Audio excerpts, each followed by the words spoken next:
Élections en RDC 2028. Entre promesses, Constitution ET Ambition. Bonjour à tous et bienvenue sur Afrique Décrypte. Aujourd'hui, nous plongeons au cœur d'un débat qui enflamme la République démocratique du Congo depuis plusieurs mois. Un débat qui divise la classe politique, qui mobilise la société civile et qui pourrait façonner l'avenir du pays pour les décennies à venir. Le 16 décembre 2028. Retenez bien cette date. C'est le jour où les Congolais sont censés retourner aux urnes pour élire leur prochain président. Mais voilà, alors que nous sommes encore à presque 4 ans de cette échéance, la question électorale est déjà au centre de toutes les tensions. Pourquoi ? Parce qu'entre les lignes du calendrier électoral se cache un débat beaucoup plus profond, celui de la réforme constitutionnelle voulue par le président Félix Tshisekedi. Depuis fin 2024, le chef de l'État congolais martèle qu'il faut modifier, ou même changer complètement, la constitution actuelle. Selon lui, ce texte serait obsolète, conçu par des étrangers pour maintenir le Congo dans un état de faiblesse perpétuelle. Mais ses opposants, eux, voient les choses très différemment. Pour eux, cette volonté de réforme cache une ambition bien plus personnelle, permettre à Tshisekedi de briguer un 3e mandat en 2028, malgré l'interdiction constitutionnelle. Alors, véritable nécessité démocratique ou manœuvre politique calculée?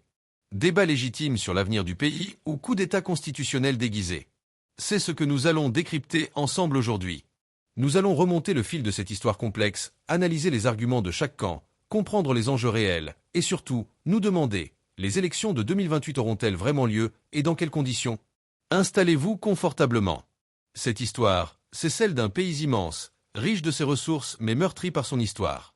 C'est l'histoire de ses citoyens qui aspirent à la stabilité et au développement. Et c'est aussi l'histoire d'un homme, Félix Tshisekedi, qui pourrait bien redéfinir les règles du jeu politique congolais. Partie 1. Le contexte. D'où vient-on?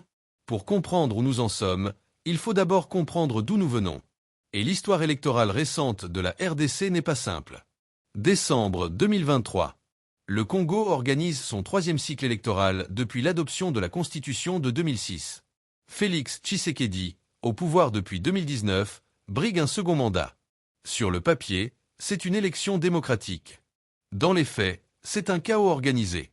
Le jour du scrutin, le 20 décembre 2023, des milliers de bureaux de vote n'ouvrent pas à l'heure. Certains n'ouvrent jamais. Les matériels électoraux manquent. Les cartes d'électeurs sont illisibles à cause de l'encre qui a bavé. Dans certaines régions reculées, on vote encore 5 jours après la date officielle. Le droit électoral congolais dit pourtant clairement qu'un vote ne peut pas être prolongé au-delà d'une journée. Mais qu'importe. Quand les résultats tombent, c'est un raz-de-marée. Félix Tshisekedi remporte plus de 73% des voix selon la Commission électorale nationale indépendante, la CENI. Son principal concurrent, l'homme d'affaires Moïse Katumbi, obtient 18%. Martin Fayulu, qui se considère toujours comme le vrai vainqueur de l'élection de 2018, récolte 5%. Même le prix Nobel de la paix Denis Mukwege, médecin mondialement reconnu pour son travail avec les survivantes de violences sexuelles, n'atteint pas 1%. L'opposition crie à la mascarade. Martin Fayulu qualifie l'élection de farce. L'Église catholique, à travers son réseau d'observateurs indépendants qui a déployé 40 000 personnes sur le terrain, affirme que les résultats annoncés ne correspondent pas à ce que ces observateurs ont constaté. Le Centre Carter, une organisation américaine de surveillance électorale réputée, parle d'irrégularités sérieuses dans 21 des 109 bureaux de vote qu'elle a visités. Mais Félix Tshisekedi s'en moque. Il a gagné. La Cour constitutionnelle valide les résultats. Le 20 janvier 2024, il prête serment pour un second mandat de 5 ans au stade des martyrs de Kinshasa. Selon la constitution actuelle, c'est son dernier mandat. En 2028, il devra partir. Sauf que, à peine quelques mois après sa réinvestiture, Tshisekedi commence à lâcher des indices. Lors d'un déplacement à Bruxelles en mai 2024, il évoque devant la diaspora congolaise l'idée d'une constitution obsolète. Puis en novembre 2024, lors d'un meeting à Kisangani, il franchit le pas. Il appelle publiquement à une révision, voire à un changement complet de la Constitution. Selon lui, ce texte a été rédigé à l'étranger par des étrangers et maintient le Congo dans un état de fragilité permanent. Immédiatement, c'est l'explosion. L'opposition, qui était KO debout après sa défaite électorale, se réveille. La société civile se mobilise. Même des alliés de Tshisekedi commencent à poser des questions. Car tout le monde comprend immédiatement ce que cette réforme pourrait signifier. La possibilité pour Félix Tshisekedi de se présenter à nouveau en 2028 pour un 3e mandat.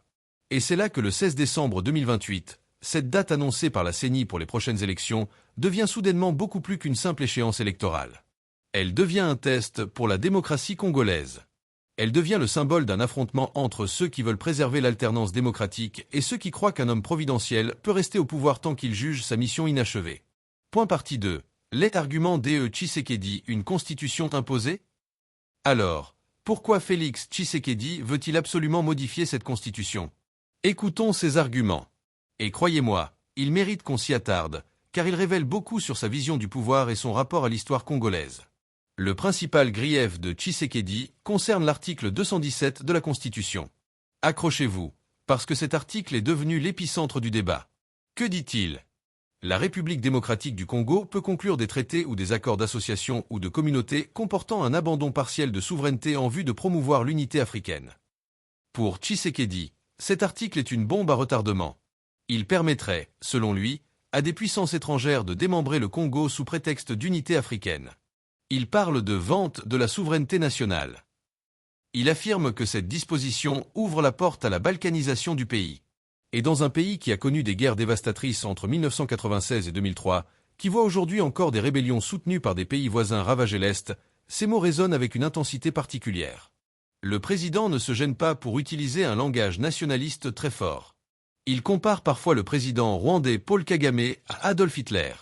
Il promet, s'il le faut, de marcher sur Kigali pour défendre l'intégrité territoriale du Congo. Ce discours martial, cette rhétorique de la souveraineté menacée, ça fonctionne. Ça galvanise une partie de la population qui se sent humiliée par les incursions répétées du M23, cette rébellion soutenue par le Rwanda qui contrôle des pans entiers du Nord Kivu. Mais Tshisekedi ne s'arrête pas à l'article 217. Il critique aussi d'autres aspects de la Constitution actuelle. Il pointe du doigt les délais de formation du gouvernement qu'il juge trop longs. Il dénonce le mode d'élection des gouverneurs de province qui, selon lui, crée une instabilité institutionnelle permanente. Durant son premier mandat, plusieurs gouvernements provinciaux ont été renversés par des députés provinciaux, créant des crises politiques à répétition. Il critique également le système électoral proportionnel qu'il qualifie de cadeau empoisonné fait aux belligérants de la période de transition. Selon lui, ce système favorise l'émiettement politique et empêche l'émergence de majorités stables. Et puis, il y a l'argument temporel. Pour Tshisekedi, la Constitution de 2006 a été écrite dans un contexte très particulier, celui de la sortie de guerre, des accords de Sun City de 2002, où il fallait ménager tout le monde, donner des garanties aux différents groupes armés, aux pays voisins qui avaient participé au conflit. Mais aujourd'hui, nous sommes en 2025. Le contexte a changé. Le Congo ne sort plus de guerre, enfin, officiellement. Il devrait donc, selon Tshisekedi, se doter d'une constitution adaptée à son époque. Lors de ses meetings, le président adopte une posture de victime incomprise. « Ne faites pas de moi un dictateur, s'il vous plaît », lance-t-il à Bruxelles. Ce que j'ai dit n'a aucun lien avec un troisième mandat, martèle-t-il à Lubumbashi. Personne ne changera mon avis sur cette question, ajoute-t-il, avec cette assurance qui le caractérise. Il menace même ceux qui s'opposeraient à son projet. Ceux qui vont manipuler notre population seront exposés à des poursuites de la justice, prévient-il. Un vocabulaire qui, paradoxalement, alimente les craintes de dérive autoritaire qu'il prétend justement vouloir dissiper. Son porte-parole, le ministre de la Communication Patrick Muyaya, essaie d'adoucir le discours. Il parle d'une simple mise à jour de la loi fondamentale. Il évoque des lignes rouges qui ne seront pas franchies, en référence aux accords de Sun City. Il suggère que la réflexion pourrait porter sur le fonctionnement des provinces, l'efficacité des assemblées provinciales. Bref, des questions techniques, pas des questions de pouvoir personnel. Mais personne n'est dupe. Car si Tshisekedi voulait vraiment juste moderniser certains aspects de la Constitution sans toucher à la limitation des mandats présidentiels, il pourrait le dire clairement. Il pourrait s'engager publiquement, de manière irrévocable, à ne pas toucher à l'article 220 qui limite le nombre de mandats présidentiels à 2. Il pourrait même faire inscrire dans la future Constitution que cet article est intangible, non révisable. Mais il ne le fait pas. Il reste dans le flou. Il nie vouloir un troisième mandat, mais il ne ferme aucune porte. Et c'est précisément ce flou qui nourrit tous les soupçons. Partie 3. La réaction de l'opposition, un coup d'État constitutionnel.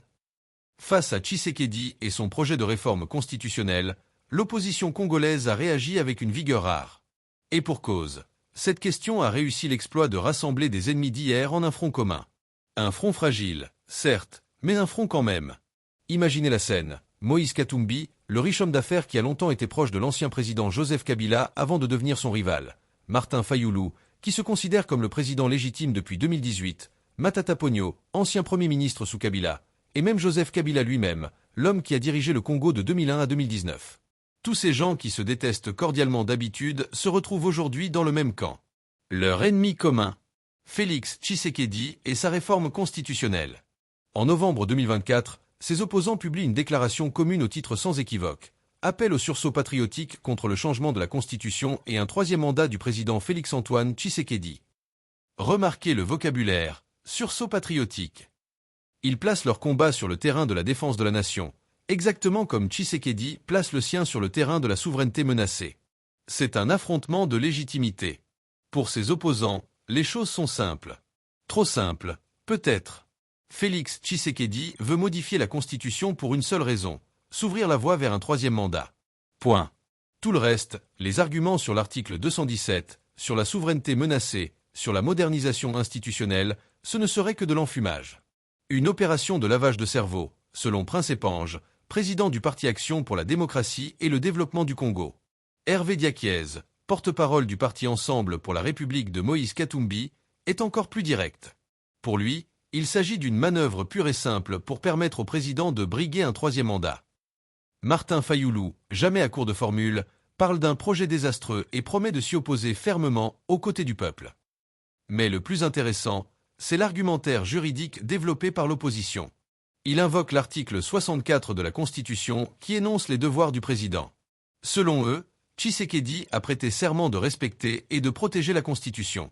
En voulant la modifier pour ses intérêts personnels, il trahirait ce serment. Il rappelle aussi que la Constitution actuelle a été adoptée par référendum en 2005. Elle représente donc la volonté du peuple congolais. La modifier pour permettre à un homme de rester au pouvoir serait une trahison de cette volonté populaire. L'opposition ne se contente pas de critiquer. Elle s'organise. Elle crée des plateformes en ligne, comme sursaut-national.com, pour recueillir les opinions des Congolais. Elle promet des manifestations citoyennes à travers tout le pays si Tshisekedi persiste dans son projet. Elle appelle les députés, les sénateurs, les membres du gouvernement à se désolidariser publiquement de cette funeste initiative. Christian Mando, président du groupe d'opposition Ensemble à l'Assemblée nationale, est lucide sur la faiblesse de sa position. Avec seulement 29 députés et 3 sénateurs, l'union sacrée de Félix Tshisekedi contrôle près de 98% des deux chambres, déplore-t-il. Tout ce que l'on pourra faire, ce sera de recourir à la rue. C'est là toute la tragédie de l'opposition congolaise. Institutionnellement faible, elle n'a que la mobilisation populaire comme arme. Mais cette mobilisation est-elle possible? C'est la grande question. Car il ne faut pas oublier que cette même opposition a été laminée lors de l'élection de décembre 2023. Elle a été divisée, incapable de présenter un candidat unique face à Tshisekedi. Pourquoi les Congolais leur feraient-ils davantage confiance aujourd'hui sur la question constitutionnelle? Et puis il y a une autre dimension, plus cynique mais qu'il faut mentionner. Certains de ces opposants qui s'indignent aujourd'hui du projet de Tshisekedi n'étaient pas aussi virulents quand Joseph Kabila, lui aussi, avait tenté de s'accrocher au pouvoir au-delà de ses 2 mandats constitutionnels. Entre 2015 et 2018, Kabila avait réussi à rester au pouvoir bien au-delà de la fin de son second mandat, en reportant sans cesse les élections. Ceux qui le soutenaient alors ont-ils vraiment la légitimité morale pour donner des leçons aujourd'hui? L'Église catholique, elle, adopte une position plus nuancée mais tout aussi ferme. Elle juge cette révision constitutionnelle inopportune, surtout dans un contexte où le pays fait face à d'énormes besoins sociaux. Pourquoi dépenser des millions de dollars dans un référendum constitutionnel alors que des millions de Congolais n'ont ni eau potable, ni électricité, ni route praticable? C'est la question que pose l'Église, et c'est une question qui touche le cœur du problème. Partie 4. Le précédent Kabila, l'histoire se répète-t-elle? Pour vraiment comprendre les enjeux de 2028, il faut revenir sur ce qui s'est passé entre 2015 et 2018. Car l'histoire congolaise récente est une histoire de présidents qui ne veulent pas partir. Et cette histoire jette une ombre immense sur le débat actuel. Joseph Kabila arrive au pouvoir en 2001, à seulement 29 ans, après l'assassinat de son père Laurent-Désiré Kabila. Il est élu en 2006, réélu en 2011 dans des conditions contestées. Son second mandat devait se terminer en décembre 2016. Constitutionnellement, il devait organiser une élection présidentielle et laisser la place. Mais Kabila ne veut pas partir. Alors commence un ballet interminable. D'abord, on reporte les élections de quelques mois, officiellement pour des raisons logistiques. Puis de quelques mois encore. La CENI invoque le manque de moyens, l'impossibilité de recenser tous les électeurs à temps, l'insécurité dans l'est du pays. Les mois passent, les années passent. Kabila reste au pouvoir au-delà de son mandat constitutionnel, dans une zone grise juridique. L'opposition manifeste. La société civile manifeste. Il y a des morts. Les forces de sécurité répriment violemment.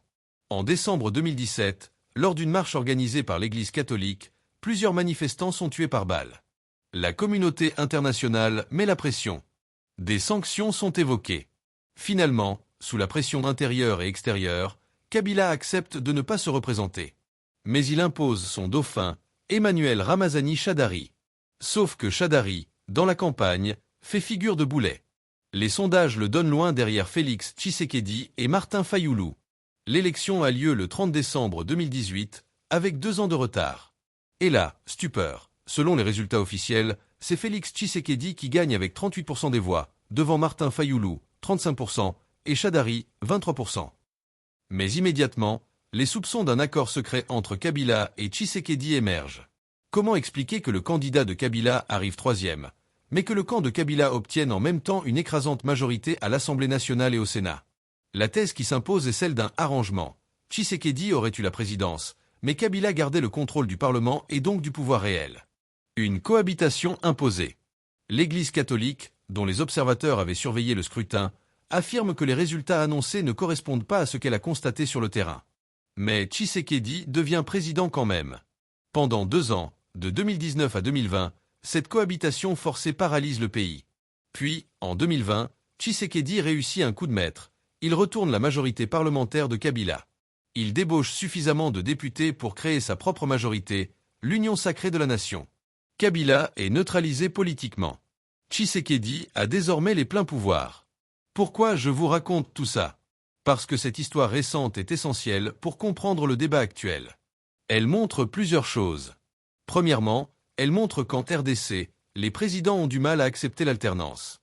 Kabila ne voulait pas partir. Tshisekedi, aujourd'hui, envoie des signaux similaires. C'est un pattern, une répétition. Deuxièmement, elle montre que la constitution congolaise est un texte fragile.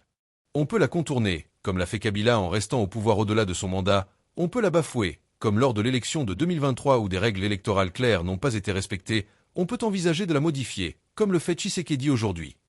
Troisièmement, elle montre que la communauté internationale et la pression populaire peuvent, dans certaines circonstances, forcer un président à reculer. Kabila a finalement accepté de ne pas se représenter. Mais cela a pris 2 ans de crise, de manifestations, de morts. Et enfin, elle montre que les arrangements en coulisses sont toujours possibles. Si Tshisekedi ne peut pas modifier la Constitution pour se représenter en 2028, pourrait-il imaginer un scénario à la Kabila? Imposer un dauphin tout en gardant le pouvoir réel? Ou même, hypothèse plus audacieuse, s'arranger avec Kabila lui-même pour créer un système où les 2 hommes se partageraient à nouveau le pouvoir? Dans un pays où l'histoire se répète souvent, ces questions ne sont pas absurdes. Elles sont même terriblement d'actualité. Partie 5. Les enjeux réels au-delà du mandat. Mais prenons du recul. Sortons un moment de ce combat de coq politique entre Tshisekedi et ses opposants. Posons-nous une question fondamentale. Quels sont les vrais enjeux pour la République démocratique du Congo? Car au fond, qu'il y ait une réforme constitutionnelle ou pas, que Tshisekedi cherche ou non un 3e mandat, le Congo reste confronté à des défis colossaux. Et c'est peut-être là le plus grand reproche qu'on peut faire à ce débat constitutionnel. Il monopolise l'attention et l'énergie alors que le pays a des problèmes autrement plus urgents. Parlons d'abord de la situation sécuritaire. L'Est du Congo est en guerre depuis près de 30 ans. Des dizaines de groupes armés se disputent le contrôle de territoires riches en minerais. Le M23, soutenu par le Rwanda, contrôle des zones entières du Nord Kivu et menace même la ville de Goma. Des millions de personnes sont déplacées. Les violences sexuelles sont utilisées comme armes de guerre. Les soldats congolais, malgré les milliards dépensés dans la modernisation de l'armée, ne parviennent pas à reprendre le contrôle. Tshisekedi a fait de la lutte contre le M23 un axe central de sa communication. Il a adopté une rhétorique nationaliste très forte contre le Rwanda. Il a même menacé de marcher sur Kigali. Mais concrètement, sur le terrain, qu'est-ce qui a changé? Le M23 n'a jamais été aussi fort. Les initiatives régionales, comme la Force régionale de l'Afrique de l'Est ou le processus de Nairobi, piétinent. La population de l'Est continue de souffrir. Ensuite, il y a la question du développement économique. Oui, la RDC affiche des taux de croissance respectables sur le papier. Mais cette croissance profite-t-elle vraiment à la population? Le pays possède des richesses minérales parmi les plus importantes au monde. Cobalt, cuivre, or, diamant, coltan. Ces ressources attirent les investisseurs du monde entier, de la Chine aux États-Unis en passant par l'Europe. Mais où va l'argent? Prenez l'exemple du Kasaï, la région d'origine de Tshisekedi. Lors d'une récente visite présidentielle, le gouverneur de la province, pourtant membre du parti présidentiel, a brossé un tableau accablant. Il a parlé d'une province abandonnée où tout est prioritaire. Pas de route praticable. Pas d'eau potable. Pas d'électricité.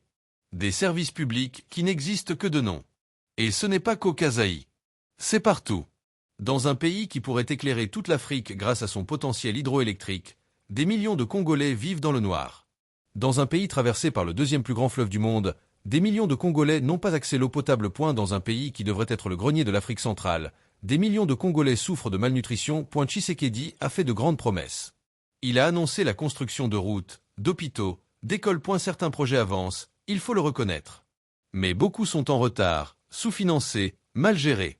La corruption reste endémique.